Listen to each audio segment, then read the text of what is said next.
Kenapa ikhlas itu penting? Ikhlas itu penting bukan hanya kerana bila kita ikhlas Allah terima amal kita. Tapi bila kita ikhlas, syaitan pun tidak boleh mengganggu kita. Kerana kita ikhlas. Kan Allah bila syaitan minta berilah kami peluang, kesempatan untuk kami sesatkan, Allah kata begini, kamu boleh sesatkan semua kecuali mereka yang ikhlas. Kerana bila kita ikhlas, kita buat kerana Allah SWT. Dan kalau kita buat ikhlas kerana Allah, kita akan sentiasa buat yang terbaik. Kenapa? Kerana kita nak persembahkan kepada Tuhan. Macam kalau kita kerja, we are going to face our board of director. How do we prepare our laporan?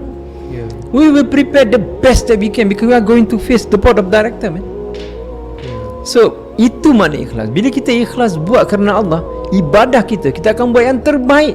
Kerana yang nak kita persembahkan ialah Tuhan yang memiliki diri kita. Dia boleh snap kita bila-bila masa saja.